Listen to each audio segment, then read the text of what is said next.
पत्रकार बंधुओं को मेरा नमस्कार। बापू की धरती, गांधी जी की धरती, सरदार वल्लभ भाई पटेल जी की धरती गुजरात में चुनाव प्रचार के लिए आया हूं। हमारे ऐसे तेज तर्रार नेता चेतरभाई वसावा के लिए, जिनको पिछले दिनों भारतीय जनता पार्टी की सरकार ने जेल में रखा, इनकी पत्नी को जेल में रखा, इनके परिवार को प्रताड़ित किया और जितनी प्रकार की यातनाएं हो सकती हैं,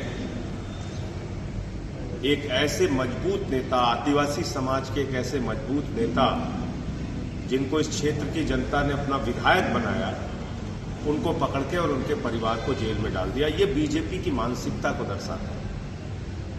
भारतीय जनता पार्टी समाज के हर वर्ग को अपनी नफरत और दुर्भावना के कारण टारगेट करने का काम करती है।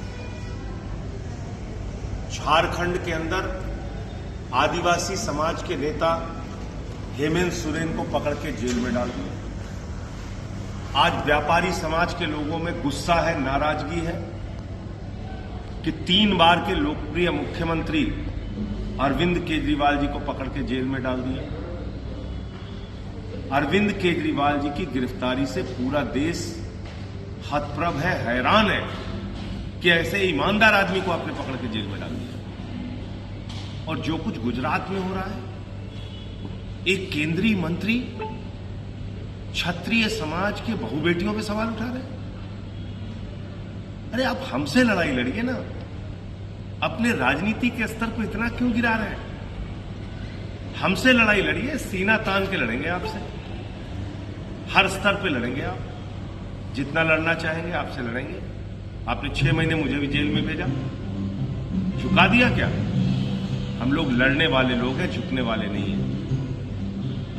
केंद्रीय मंत्री रूपाला का बयान क्षत्रिय समाज के बहु बेटियों का घोर अपमान है, और अगर जरा सी भी शर्म है भारतीय जनता पार्टी के अंदर, तो उसको कैंडिडेट नहीं बनाना चाहिए और उसका चुनाव मैदान से बाहर करना चाहिए। सार्वजनिक रूप से भारत के प्रधानमंत्री को माफी मांगनी चाहिए। आज पूरे देश का, गुजरात का राजपूत समाज आक्रोशित है, दुखी है। इसलिए मैं कहता हूं, आपको लड़ाई लड़ना है, हमसे लड़िए। हमारे समाज के बहु बेटियों पे सवाल उठाएंगे, कतई बर्दाश्त नहीं किया जाएगा। सूद समेत आपको जनता जवाब देगी, समाज जवाब देगा इस चुनाव के अंदर। आज हम चुनाव लड़ रहे हैं अपने काम के नाम पर। जो हमने दिल्ली में किया, जो हमने पंजाब में किया, एक अनुकरणीय उदाहरण प्रस्तुत किया। बिजली पे, पानी पे, शिक्षा पे, स्वास्थ्य पे, बुजुर्गों की तीर्थ यात्रा पे, माताओं बहनों के लिए बस की फ्री यात्रा पे, इतना सारा काम करने के बाद आपने 3 बार के निर्वाचित मुख्यमंत्री केजरीवाल जी को पकड़ के जेल में डाल दिया। तो मैं गुजरात की जनता से, भरूच की जनता से हाथ जोड़कर अपील करने के लिए आया हूं कि जेल का जवाब वोट से दीजिए। और आपको तो 2 जेल का जवाब वोट से देना है। एक चेतर वसावा के परिवार को जेल में डाला गया, उसका जवाब वोट से दीजिए, और दूसरा आम आदमी पार्टी के और इस देश के एक लोकप्रिय नेता अरविंद केजरीवाल को जेल में डाला गया, उसका भी जवाब वोट की ताकत से दीजिए। ये देश तानाशाही से नहीं चलेगा। और जिस प्रकार बीजेपी की सोच है, मैं कहना चाहता हूं, सूरत तो शुरुआत है, सूरत तो झांकी है, पूरा देश बाकी है। पूरे देश में भारतीय जनता पार्टी चुनाव खत्म करेगी। 2024 का चुनाव अंतिम चुनाव है। मैं इस देश के लोगों से कहना चाहता हूं, अपने वोट की ताकत को बचाने के लिए वोट कीजिए। बाबा साहब डॉक्टर भीमराव अंबेडकर जी के द्वारा लिखे गए संविधान को बीजेपी खत्म करेगी। वोट की ताकत को बीजेपी खत्म करेगी। दलितों के, पिछड़ों के, शोषितों के, वंचितों के जो आरक्षण की व्यवस्था है, उसको बीजेपी खत्म करेगी। और मैं कोई ऐसी बात नहीं कह रहा हूं।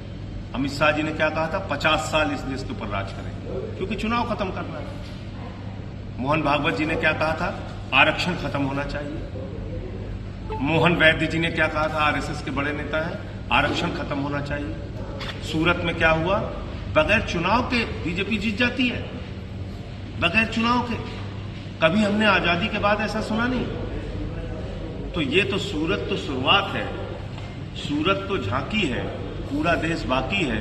पूरे देश में चुनाव को खत्म करेंगे, संविधान को खत्म करेंगे, आरक्षण को खत्म करेंगे। इसलिए लोगों से अपील करने आया हूं। 5 विधायक आपने विधानसभा में जिताए थे, 14% आपने वोट दिया था। आज हमारी 2 सीट हम लोग भावनगर, भरूच लड़ रहे हैं और हमारे एक बड़े नेता चेतर बसावा जी, जो कि बहुत मजबूती से चुनाव लड़ रहे हैं और चुनाव जीत रहे हैं। इनको सबका वोट यहाँ पे मिल रहा है, वो चाहे आदिवासी समाज का हो, वो चाहे अलग अलग वर्ग के व्यापारी समाज का और बाकी वर्ग के लोगों का हो, राजपूत समाज का हो, अल्पसंख्यकों का हो, सबका वोट इनको मिल रहा है। मुझे इतनी बात कहनी थी। आपका कोई प्रश्न हो तो आप पूछ सकते हैं। सर, दिल्ली हाईकोर्ट ने कल एक टिप्पणी की, अरविंद केजरीवाल ने नीची हित को ऊपर रखा, उनको सत्ता का मोह है, क्या कहेंगे? उसी हाईकोर्ट ने 3 बार ये याचिकाएं खारिज की जिसमें उनके इस्तीफे की मांग की गई थी। तो इसलिए जो हाईकोर्ट का फैसला है उस पर हमारे जो अधिवक्तागण हैं, वकील हैं, वो अपनी राय रखेंगे और जो आदेश आया उसका अध्ययन करके तब आगे क्या करना है वो तय करेंगे।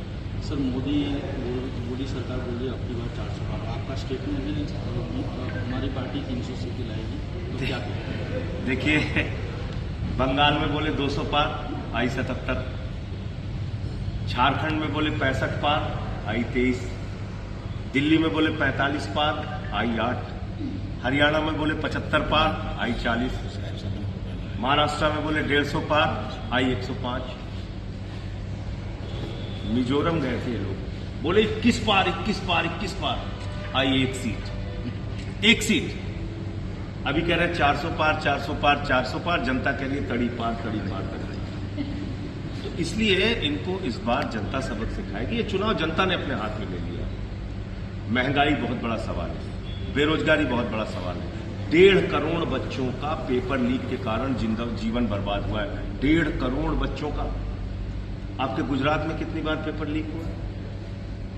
लोगों के जीवन बर्बाद कर रहे हैं आप। 5-5 हजार के कॉन्ट्रैक्ट के जॉब देते हैं। तो इस बार नौजवान दुखी है, महंगाई से हमारी माताएं बहनें दुखी हैं। क्या कहते थे, 40 रुपए में डीजल हो जाएगा, 50 रुपए में पेट्रोल हो जाएगा। नौजवान जाता है बैंक में, हमारा 15 लाख आया कि नहीं, 15 लाख आया कि नहीं। आपने पूरे देश को मूर्ख बना रखा है। 200 लाख करोड़ रुपए का कर्जा हिंदुस्तान के ऊपर है। आप कहते हैं देश दुनिया की 5वीं बड़ी अर्थव्यवस्था है हम, और प्रति व्यक्ति आय के नाम पे हम 142वें स्थान पे हैं। तो इसलिए जो ये जुमलेबाजी है, 400 पार, 500 पार, अरे भाई आप 700 पार कहिए, हम थोड़ी रोक सकते हैं। आप कह सकते हैं अखंड भारत से 700 सीट आएगी हमारी, कुछ श्रीलंका से आएगी, कुछ बांग्लादेश से आएगी, कुछ अफगानिस्तान से आएगी, कुछ पाकिस्तान से आएगी। कहिए, रोकने कहने में थोड़ी रोक है। इंडिया गठबंधन 300 से ज्यादा सीटें पाएगी और सरकार बनाएगी, ये बिल्कुल तय है, निश्चित है। अगर इंडिया गठबंधन की सरकार नहीं बनती है तो उसके लिए जिम्मेदार किसको? सारे सामूहिक रूप से प्रयास कर रहे हैं और सरकार बनेगी। नहीं बनने का सवाल कैसे? नहीं बनने का तो कोई प्रश्न ही नहीं।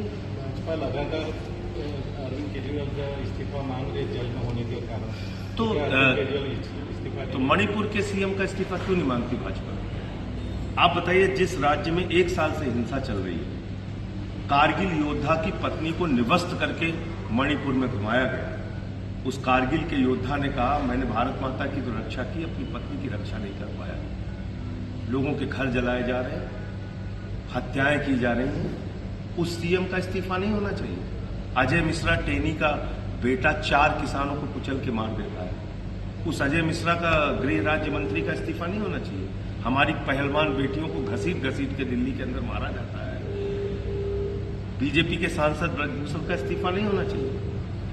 अरविंद केजरीवाल, जिन्होंने बिजली पे, पानी पे, शिक्षा पे, स्वास्थ्य पे, बुजुर्गों की तीर्थ यात्रा पे, माताओं बहनों के लिए बस की फ्री यात्रा पे काम किया, उनका इस्तीफा होना चाहिए। तो इसलिए ये बिल्कुल नाजायज मांग है। अरविंद केजरीवाल जी मुख्यमंत्री थे, हैं और रहेंगे। कल पीएम ने